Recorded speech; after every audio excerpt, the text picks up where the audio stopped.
from the book. The book of history explains that destiny exists, but it is difficult to be believed by most people because it is very changeable. End quote. The book of history is one of the 5 classics. The others are the book of songs, the book of changes, the book of rites, and the spring-autumn annals. Our destiny has been accurately foretold, falling within the calculation of the numbers.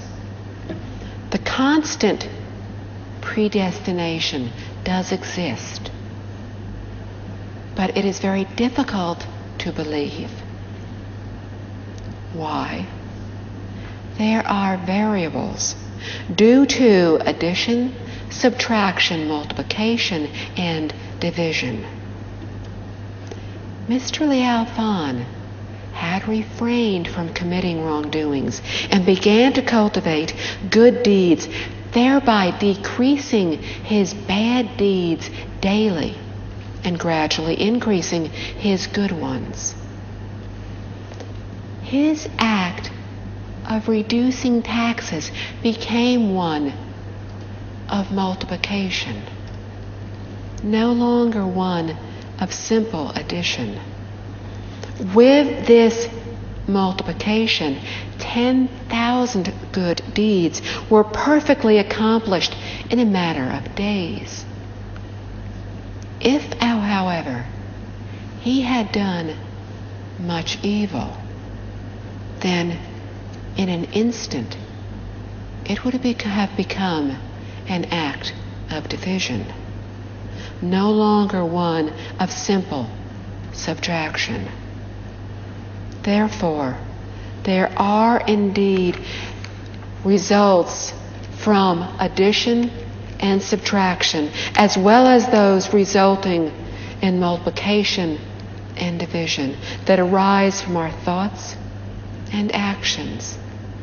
And it is these that create considerable variance. These are constants, but they are not fixed. They change. The book of history explains that destiny exists, but it is difficult to be believed by most people because it is very changeable. The treatise on response and retribution further explains neither disasters nor good fortune will come without reasons and conditions. We invite them. In other words, they are the retributions or rewards from our past actions. From the text. Destiny is not set, but is created and determined by ourselves. These are all true. End quote. This is also from the book of history, and it stresses the importance of virtuous cultivation, of how variables can surpass the constants. The teachings of ancient sages and virtuous ones are the truth, and therefore they are unchangeable. Thus, then, as now, we call them sutras. When we apply the teachings to modern times, they still hold true. If we do not believe in them and choose instead to follow our own ideas and thus commit wrongdoings, we will only increase our offenses. Even if we were to gain something in the moment, we would only gain something that we were destined to have. If we do not know how to cultivate virtues, then we will not be able to keep what we have attained. Not only can we not hold on to our wealth, we cannot even hold on to our lives. And if we cannot hold on to our lives, then what would be the use of having all that wealth? The world may be beset with disasters at any time. We may lose our lives any moment. Think about it. What is the real value of having anything else? It would all be useless even if we owned them. It is clearly expressed in the chapter of Universal Worthy Bodhisattvas, Conduct and Vows, from the Flower Adornment Sutra. At the moment of our last breath, we are unable to take anything with us, whether it is family members, friends, prestige, wealth. None of these. What we are able to take with us are the 10 great vows, to constantly keep them with us, never abandoning us, but guiding us to be born into the Pure Land. It is also said in Buddhism that nothing can be carried over to the next life except our karma. These are very important words of caution. Since we know that our karma will follow us like a shadow, we need to be diligent in cultivating good deeds, not to carry our negative karma with us. For to do so will lead us to the 3 bad realms. Good karma will lead us to be born into the 3 good realms. Pure karma will result in our being born into the Pure Land. From this, it should be clear what we need to do in our lives. We need to broaden our perception, expand our thinking. Instead of being concerned with trivialities and calculating our gains, our losses. Life is very short. It would be of tremendous merits if we could help, if we could benefit more people.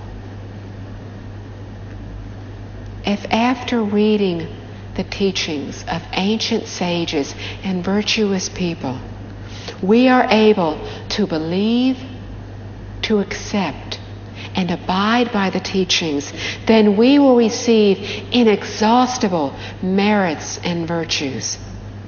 If we are unable to believe in the teachings, thinking them unreliable, this is due to our karmic obstacles. Because of them, we will miss out on this unsurpassably rare opportunity. From the book. I came to understand that both good fortune and misfortune are invited by our own actions. These are truly the words of sages and virtuous people. If one were to say that good fortune and adversity are all determined by the heavens, then I would consider that person to be ordinary. End quote. These are Mr. Liao Fan's true words of awakening.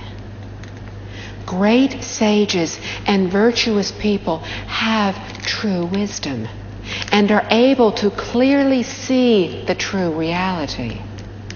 Buddhas and bodhisattvas are unsurpassed sages. This talks about a constant.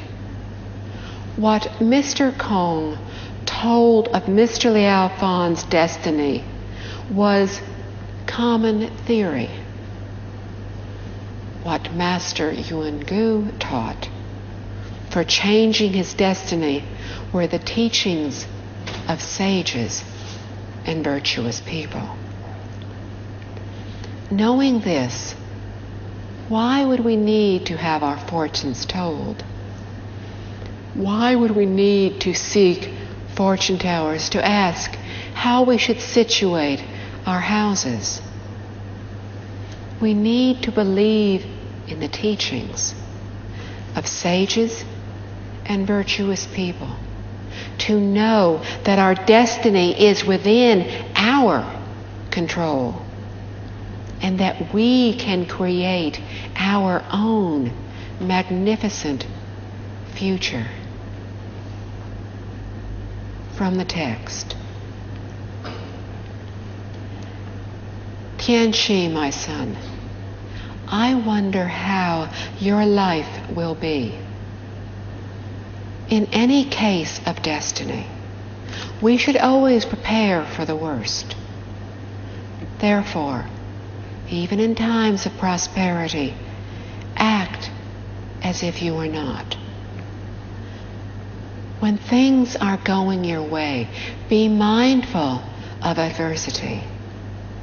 And when you have enough food and clothing, be mindful of poverty. End quote.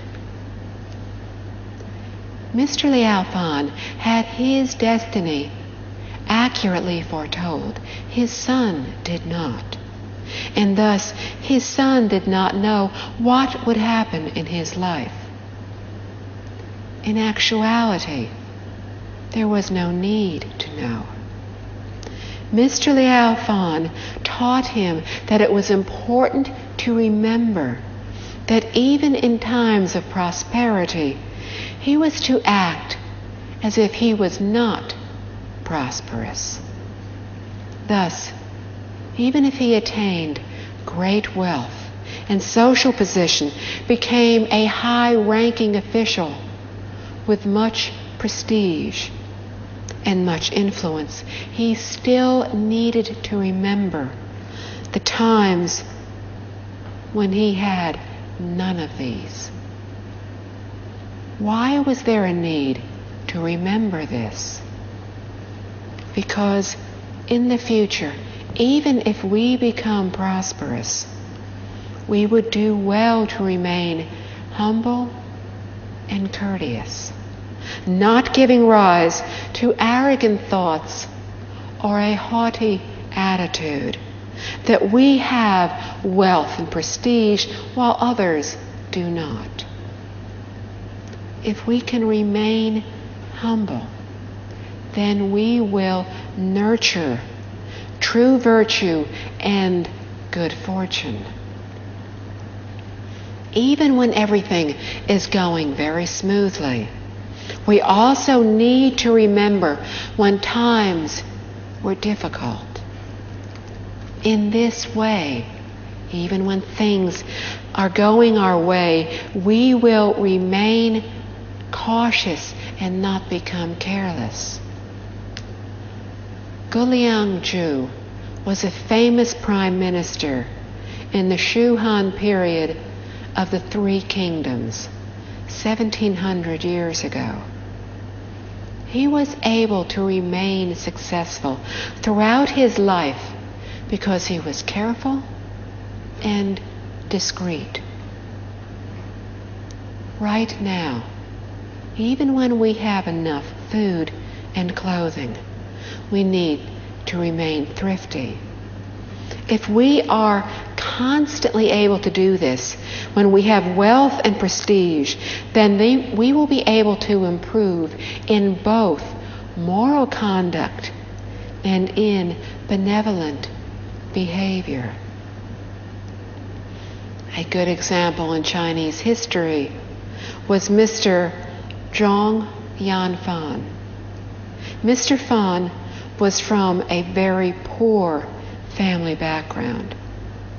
When he was young and studying at way places, he had little to eat.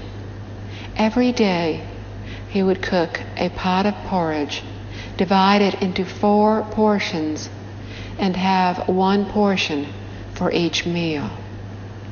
In this manner, he passed the days in a state of impoverishment.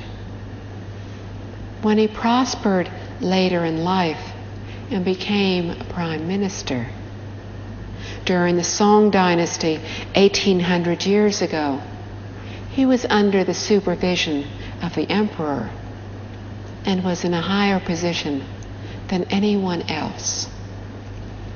But he maintained his simple manner of living and changed very little. When he earned more, he would think of those who were poverty-stricken and used his earnings to help them.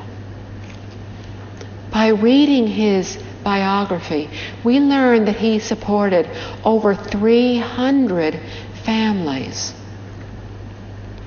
With the income of one person helping 300 families, we know that they would have also been living in impoverished conditions. If he had lived affluently, he never would have been able to help so many people. He was truly one of China's great sages. The esteem that Master Yinguang held for him was second only to that which he held for Confucius. Mr. Fan's descendants continued until the early part of this century. This is because he fostered merits and virtues to last over 100 generations. The family of Confucius is foremost as an old and well-known family, followed by that of Mr. Fan. Mr. Fan's family lineage remains strong through 800 years due to his exceptional cultivation and accumulation of merits. Great good fortune is when we are able to share it with others, for in this way our ensuing good fortune will become inexhaustible. The descendants of Mr. Fan continued the family tradition of helping others until the early part of this century. Throughout Chinese history, there were not many families who accumulated this much good virtue. In his commentary, Master Yinguang told of another person, a Mr. Ye, the premier scholar of the Qing dynasty. His family lineage remained strong for 300 years. It is thus obvious that the utmost priority in life is for us to refrain from wrongdoings, to cultivate good deeds, and accumulate merits and virtues. From the book. And when loved and respected by all, remain careful and conservative. When the family is greatly respected and revered, carry yourself humbly. When your learning is extensive and profound, always think that the more you learn, the less you feel that you know. End quote. we would do well to avoid being overwhelmed by an unexpected favor. It is good for others to love and be protective of us.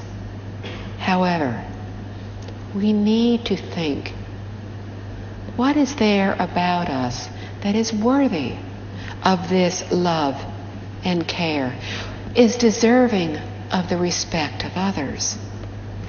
We need to be constantly apprehensive of the deficiencies in our abilities.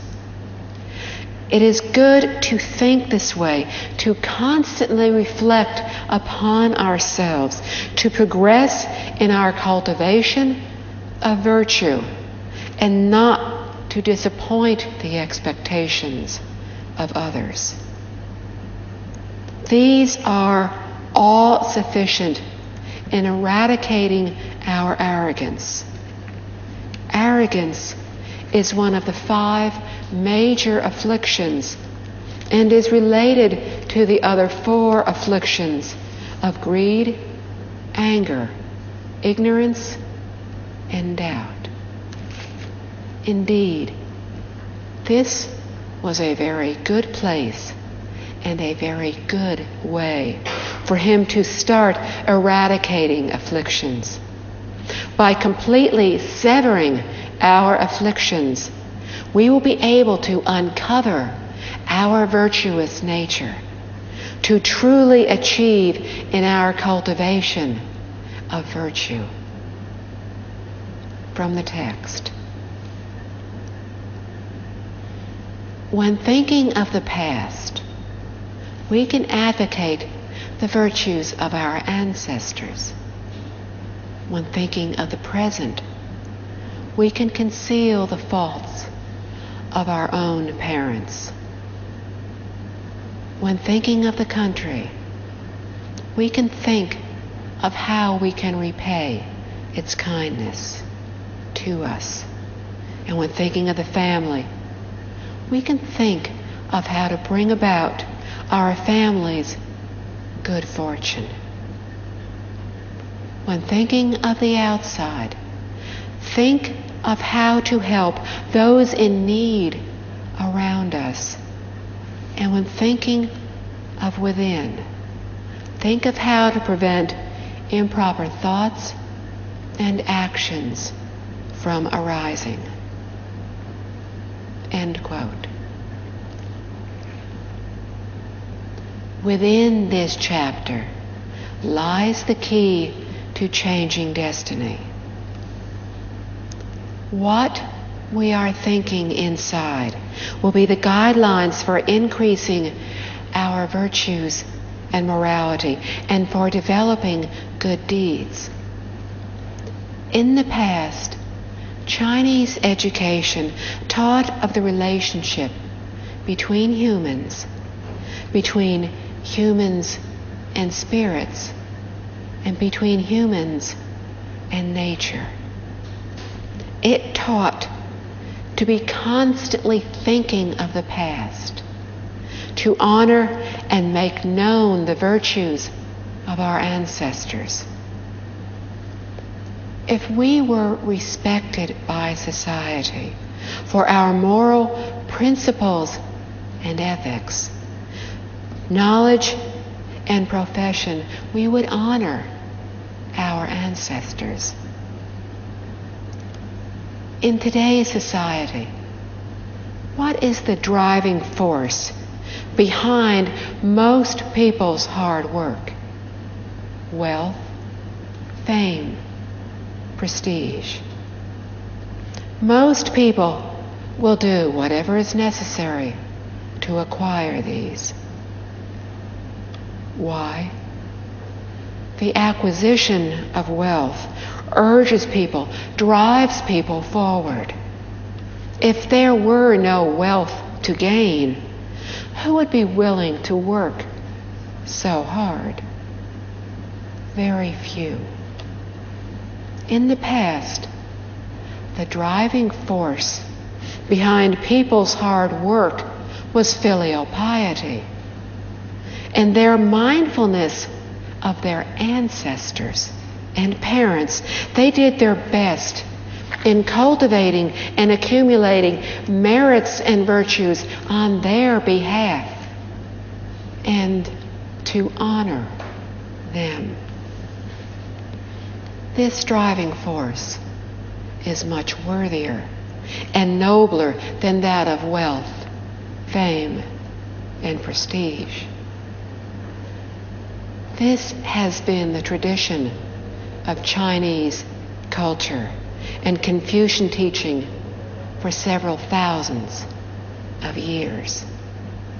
Buddhism is based on the foundation of filial piety.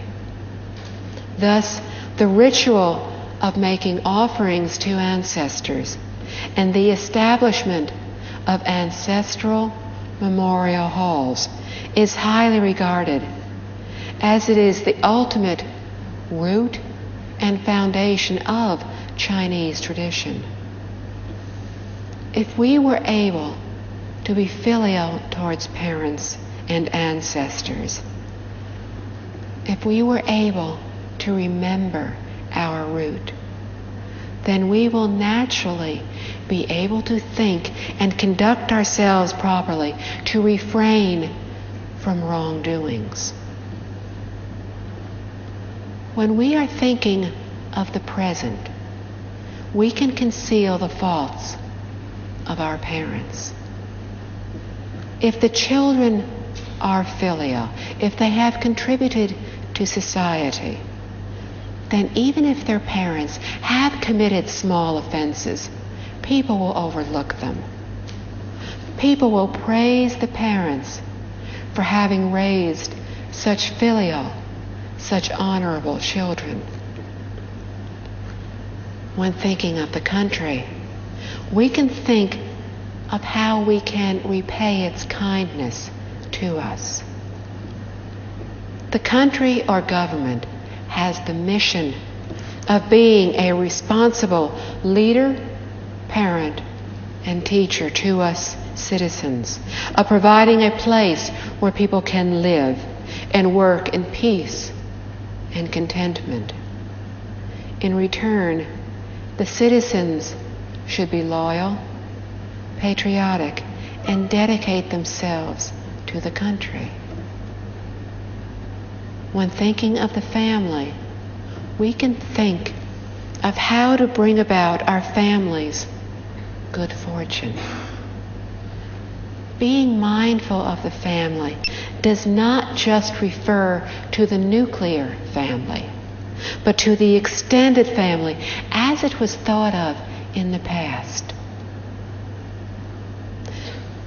As a member, we need to be mindful in creating family good fortune for the whole, not just the immediate part, but for the extended family as well. Therefore, when one person achieves good fortune, the entire extended family will benefit as well. When thinking of the outside, think of how to help those in need around us, always bearing in mind the interests of society. We need to do all that we can to serve society, to create good fortune for others. In today's society, the most urgent need is reviving and developing the education of morality and ethics. When thinking of within, think of how to stop improper thoughts and actions from arising. We need to stop improper thoughts from arising. We need to be mindful of what we are supposed to be doing, and to let go of excessive ambitions. If all of us were able to do so, then we would fulfill our responsibilities. Our society would be fortunate and harmonious, and the world would be at peace. Mencius explained that if people of noble character and integrity can be loyal to their responsibility, then in this way truth can be revealed.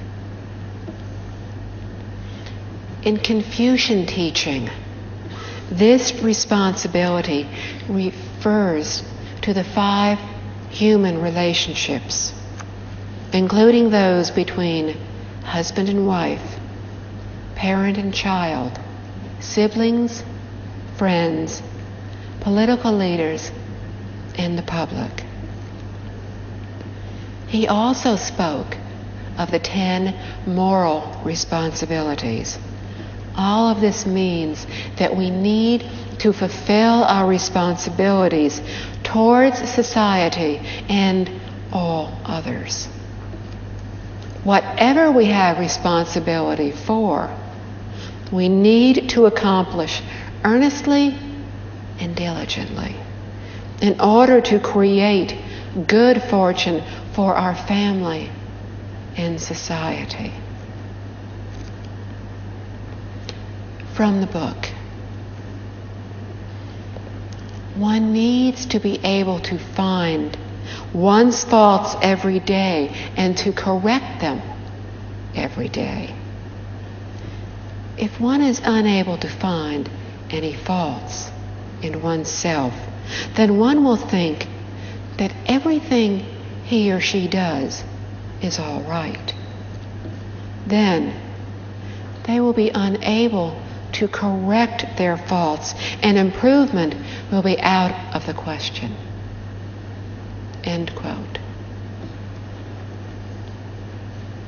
Awakening is being able to detect our faults every day. It is the perfect, complete enlightenment.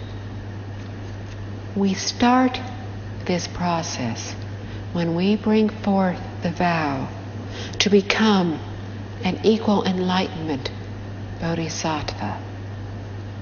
Once we discover our faults daily, we need to correct them. This is cultivation. It is to correct our thoughts and behavior daily. It is the true achievement in the cultivation of great sages and virtuous people. This is the key to changing our destiny, to leave suffering behind and to achieve happiness. When most people are unable to become virtuous sages in one lifetime and are unable to achieve in their cultivation, they will find that the problem lies here. To know our own faults is to awaken every day. Once we discover a fault, we need to correct it. In this way, we will build our strength from cultivation. To sincerely reform, we gain strength from our cultivation. We do not need to do a lot.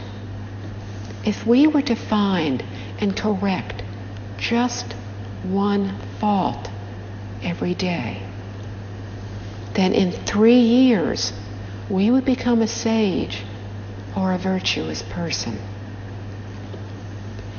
As practitioners who chant the Buddha's name, if we are able to correct one fault every day and to be mindful of Buddha Amitabha, then in 3 years we could achieve birth into either the high or middle levels of the Western Pure Land. This is the way to cultivate, to become a Buddha. The question is whether we are willing to do so earnestly. We are deluded if we are unable to find one fault every day. If we do not know them, we cannot correct them. How can we hope to improve in this way? When there is no improvement, there is regression. We then fall behind. To regard ourselves as infallible, to believe that everything we do is correct, is the most horrible way for us to live. From the text. There are many intelligent people in the world who cannot make improvements in cultivating morality and virtue, nor can they make improvements in their work. Their failures in this life are owed to a single word: laziness. End quote. If we live for the present, if we are lethargic, if we are lazy, then we will be bound by our fate. How we are born and die, where we will go after we die, all accords with our destinies. Master Yuan Gu addressed ordinary people like this as Philistines who blindly follow what has been destined. They are what the Buddhists call pitiful creatures. These principles which Mr. Liao Fan taught his son are the principles for both worldly education as well as for the Buddha's teachings. They must not be ignored.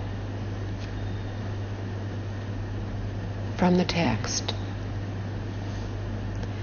Tianqi, the teachings of Master Yuan Gu are truly the most worthy, profound, real, and proper teachings.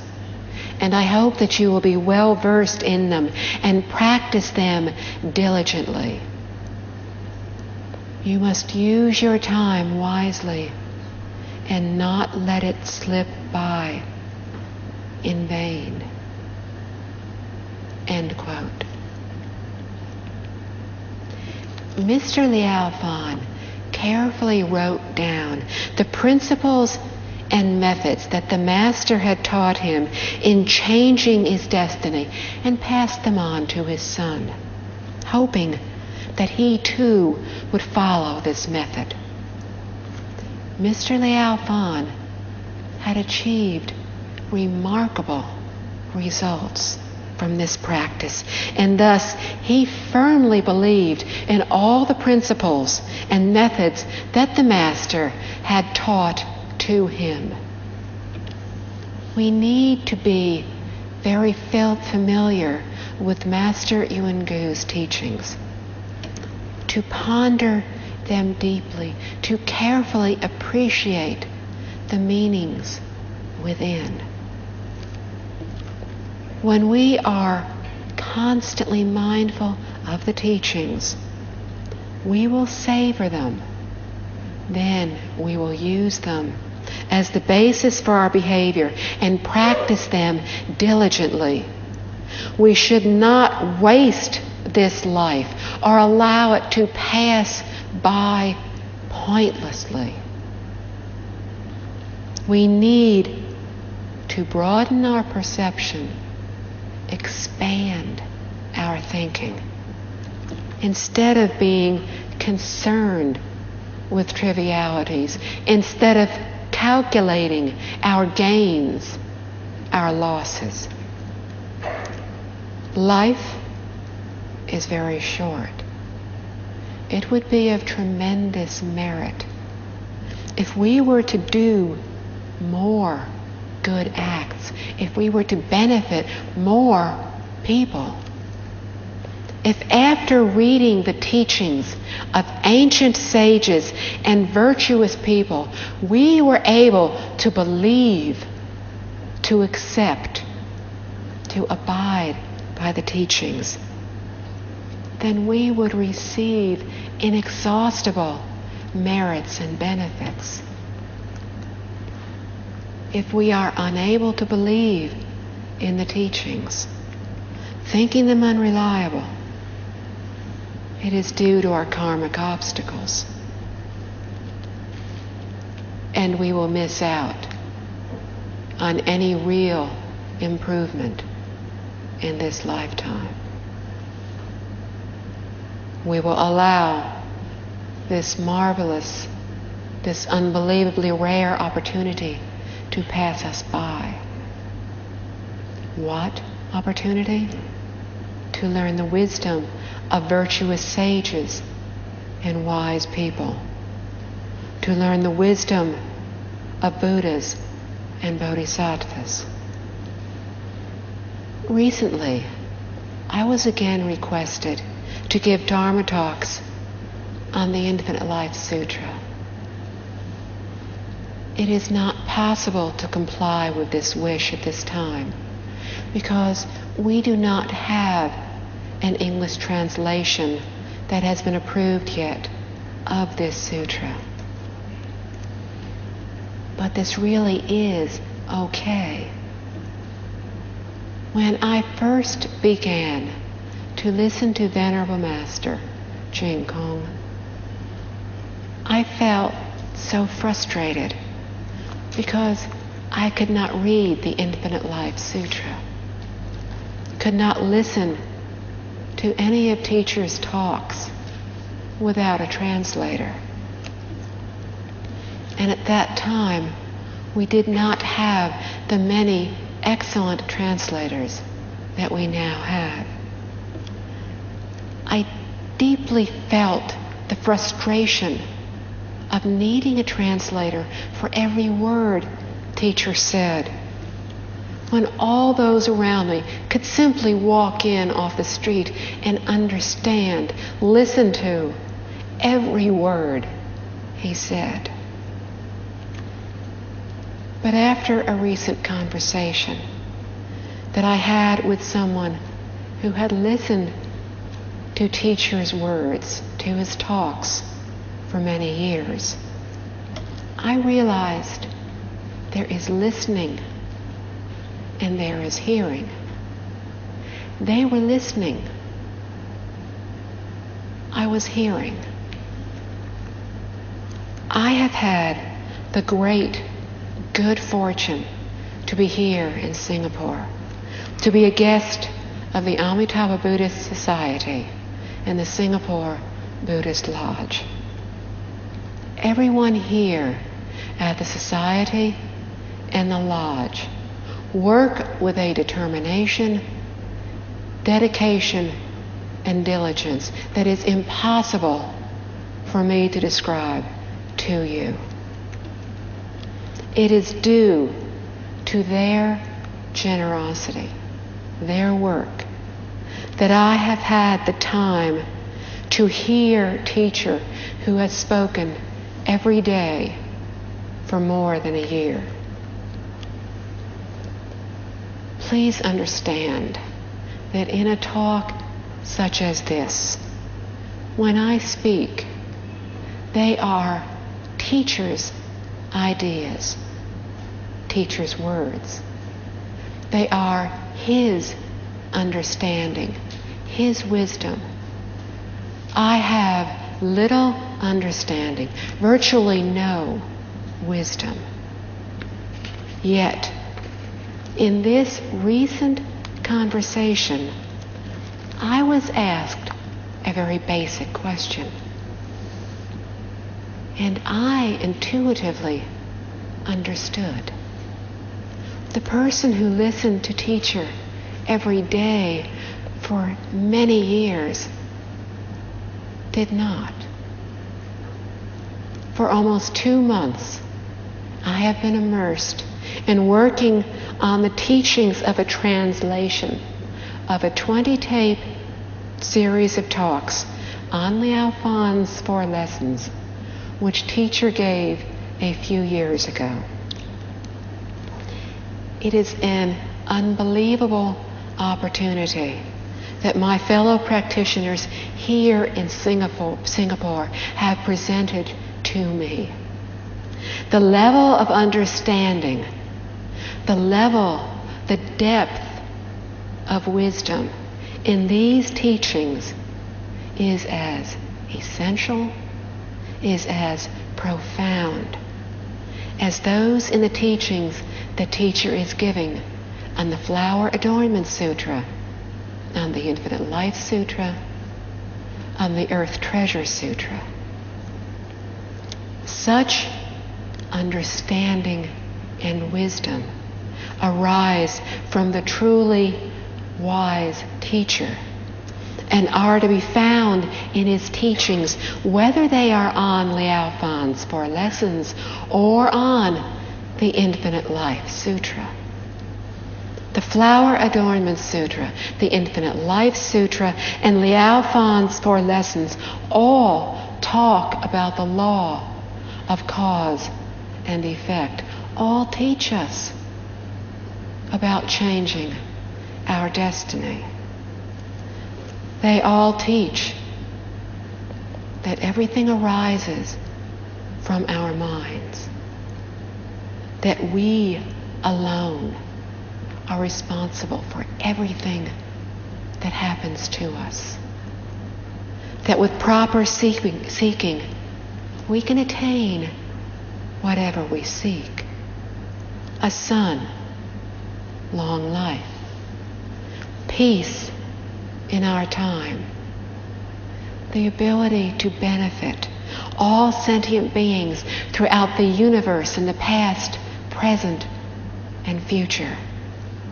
The ability to be born into the Western Pure Land. The ability to uncover our original, innate self-nature. The ability to become a Buddha. Whatever we wish for, we will attain when we seek with the mind, when we seek with the heart of utmost sincerity, purity, equality, and awakening. Selfishness and attachments no longer bind Buddhas and Bodhisattvas. Even when they have a small thought, even when they perform a small deed, their merits are infinite.